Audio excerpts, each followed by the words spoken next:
trabalhos, vereadora presidente Marisol Santos.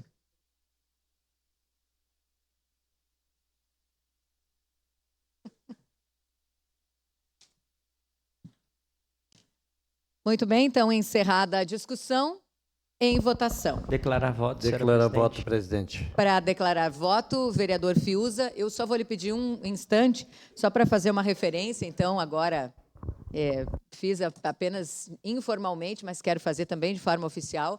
Agradecer muito, a gente está com um plenário lindo e cheio, o pessoal do Centro Educativo Murialdo, alunos de 10 a 12 anos de idade, do Serviço de Convivência e Fortalecimento de Vínculos.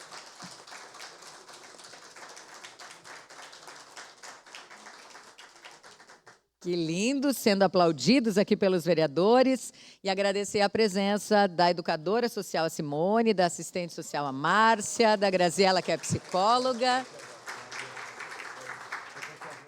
Muito obrigada por estarem aqui na Câmara de Vereadores, por acompanharem um pouquinho do nosso trabalho. Agora a gente segue, então, o nosso trabalho. Vereador Fiuza, em declaração de voto. Obrigado, senhora presidente, senhoras e senhores vereadores. Não poderia deixar de parabenizar o nosso irmão Gemerson Hoffmann, nosso amigo Tequila, que tive a oportunidade de construir uma grande amizade com ele quando esteve nessa casa. Dizer, meu amigo, que Deus possa te abençoar na tua caminhada.